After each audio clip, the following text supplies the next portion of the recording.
તો મિત્રો તમારું સ્વાગત છે આજના બ્લોગમાં। આજે અમે તમને બતાવીશું બોમરગોળાની માં મેલડીનું મંદિર, તો બ્લોગમાં બને રહેજો। તો મિત્રો આપણે આવી ગયા છે બોમરગોળા અને પહેલું જ આપણે પાર્કિંગ જોવા મળી ગયું છે। તો બંને સાઈડ છે નાના મોટા સાધનો મૂકવા માટે, અને અહીંયાથી આગળ જઈશું એટલે એક નાનકડું બજાર આવશે, જ્યાંથી તમારે જે કોઈ પણ વસ્તુ ખરીદવી તે તમે ખરીદી કરી શકો છો।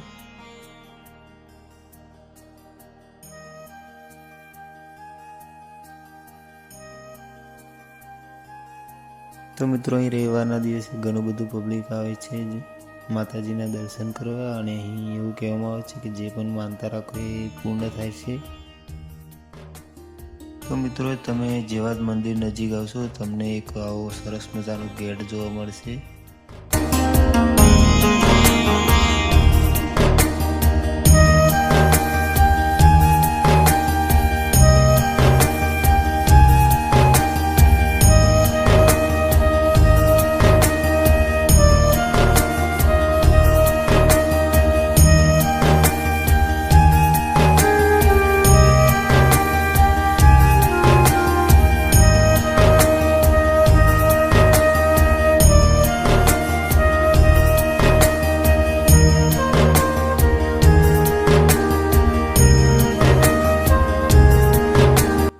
તો મિત્રો આ છે બોમરગોળાની મેલડીમાનું મંદિર। બ્લોગમાં કન્ટિન્યુ બના રહેજો, અમે તમને ઘરે બેઠા દર્શન કરાવીશું મેલડીમાના।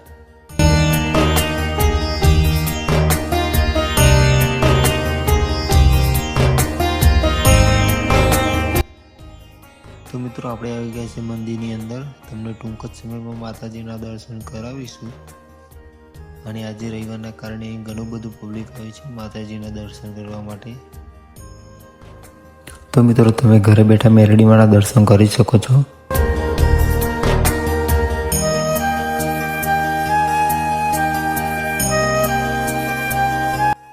તો મિત્રો આ છે બીજું મંદિર, જે મંદિરના પાછળના ભાગમાં આવેલું છે મેઇન મંદિર।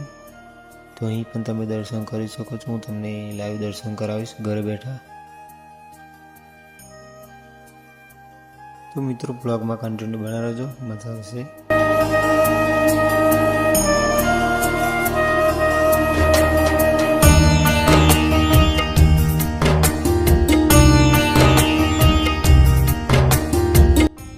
મિત્રો અહીં સરસ મજાની સુવિધા કરવા આવી છે, તમારે શ્રીફળ વધેરું હોય તો તમે અહીંયા શ્રીફળ વધેરી શકો છો।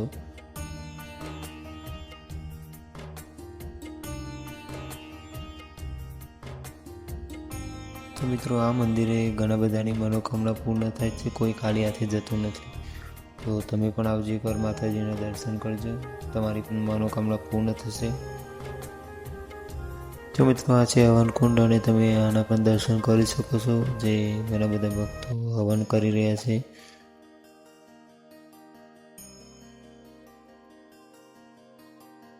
તો મિત્રો અહીં બે હવનકુંડ આવેલા છે, તમે જોઈ શકો છો।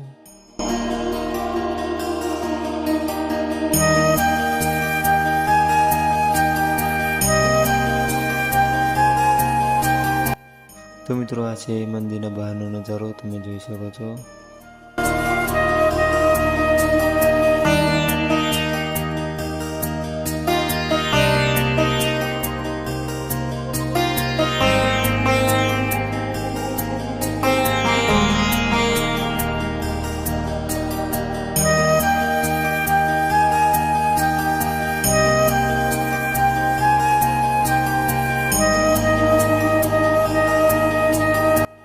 તો મિત્રો મંદિરની સામે ઘણી બધી દુકાનો આવેલી છે, જ્યાંથી તમે હાર, શ્રીફળ, ચુંદડી, પ્રસાદ વગેરે જેવી આઈટમો લઈ શકો છો।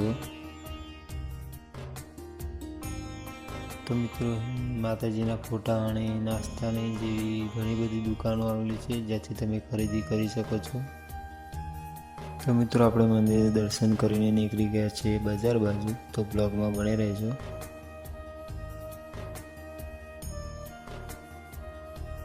તો મિત્રો આ તો આપણો બોમરગોળાનો બ્લોગ, તો તમને કેવો લાગ્યો કોમેન્ટ કરી દેજો, અને ચેનલ પર નવા તો ચેનલને સબસ્ક્રાઈબ અને લાઈક કરી દેજો। મળશું હવે આપણે આવતા નવા બ્લોગમાં।